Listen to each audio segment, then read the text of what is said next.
semuanya, Assalamualaikum warahmatullahi wabarakatuh. Perkenalkan, nama saya Halimatus Nadia Simbolon dengan NIM 2314040006 BP23A.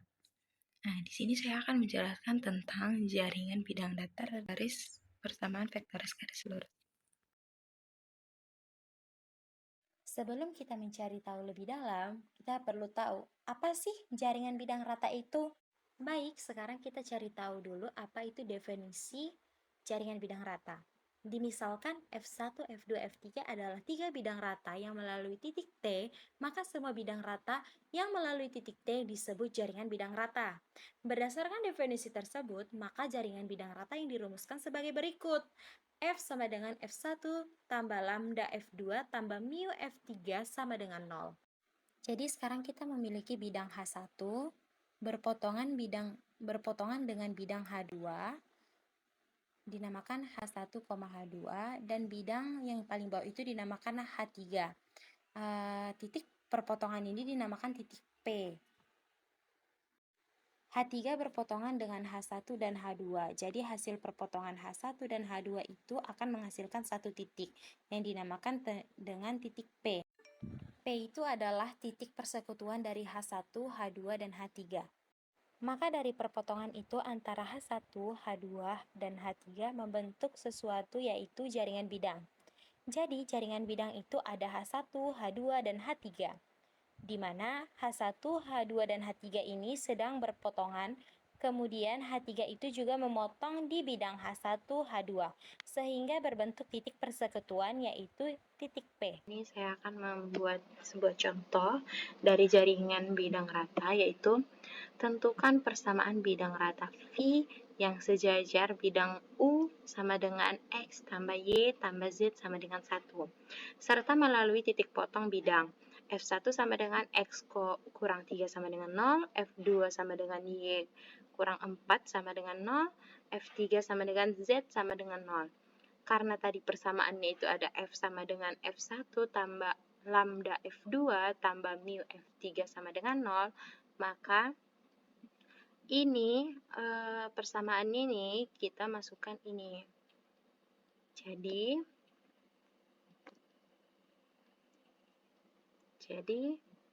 V sama dengan V1 tambah lambda V2 tambah mu V3 sama dengan 0. Nah, V1-nya ini kan ini. Jadi kita masukkan sama dengan X kurang 3 tambah lambda buka kurung Y kurang 4 tambah mu Z-nya berapa? F3-nya berapa? Z sama dengan 0. Terus sama dengan X kurang 3 tambah, ini kita kalikan ke dalam kurung. Lambda kali Y, jadi lambda Y, lambda kali minus 4, minus lambda 4, plus mu Z. Oke, setelah selesai ini, kemudian dia minta ini kan, yang sejajar bidang U sama dengan X tambah Y tambah Z sama dengan 1. Nah, ini tadi udah kan, jadi kita sempurnakan dulu. V sama dengan X kurang 3 plus lambda Y minus lambda 4 plus mu Z sama dengan 0. Nah, setelah itu kan katanya tadi yang sejajar bidang U sama dengan X tambah Y tambah Z sama dengan 1.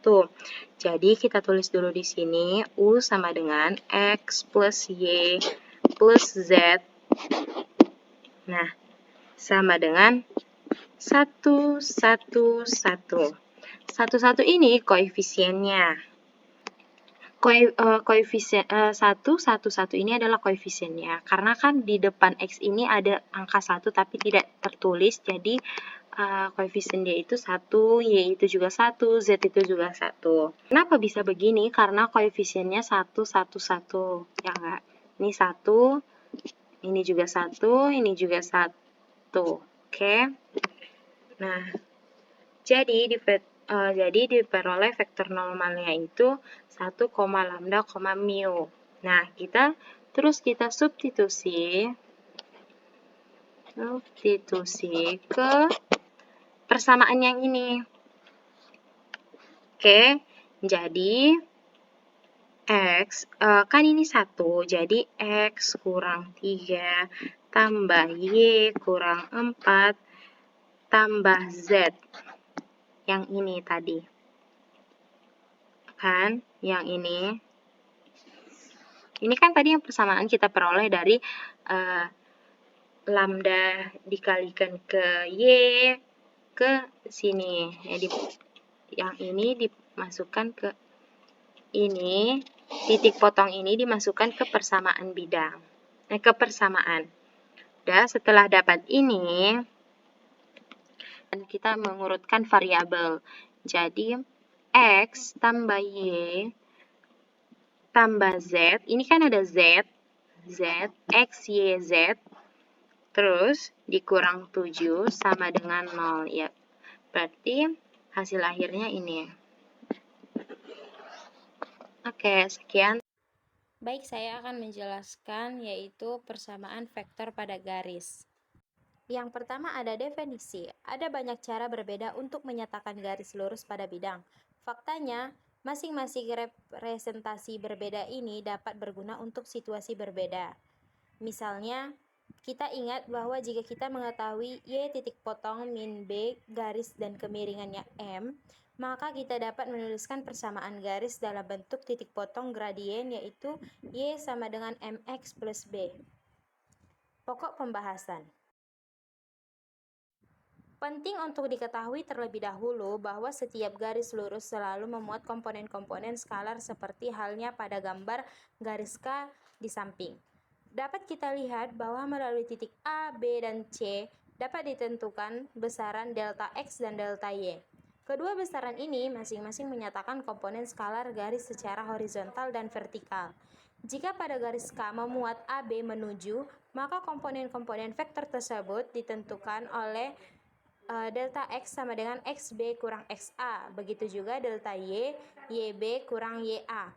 Dan pasangan ini dinamakan pasangan bilangan arah dari suatu garis lurus.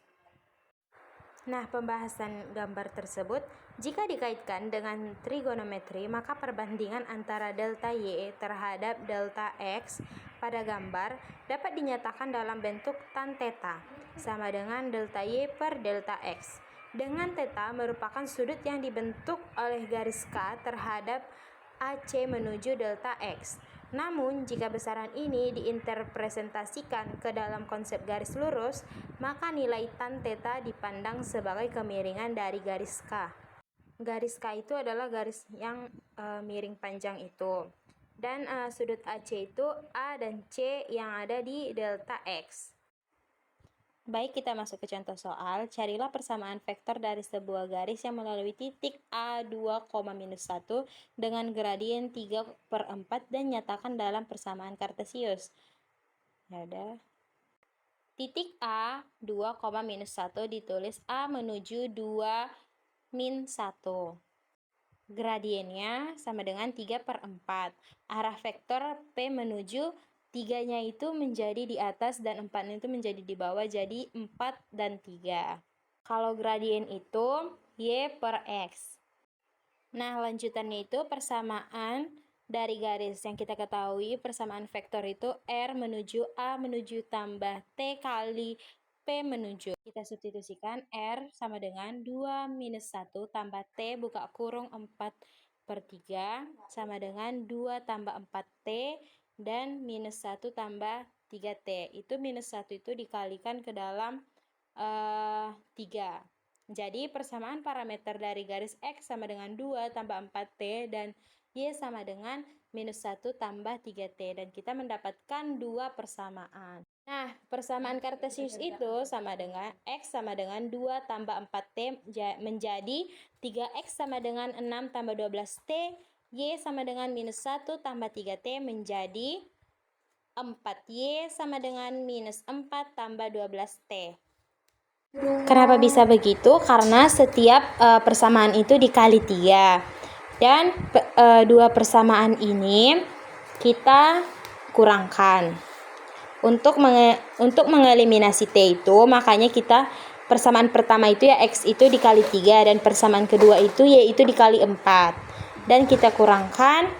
Jadi 3 dikurang 4Y itu kan tidak bisa. Jadi kita pindahkan jadi 3X kurang 4Y. Jadi 6 dikurang 4 hasilnya 10, 12T dikurang 12T jadi habis. Maka kita peroleh garisnya berbentuk 3X kurang 4Y sama dengan 10.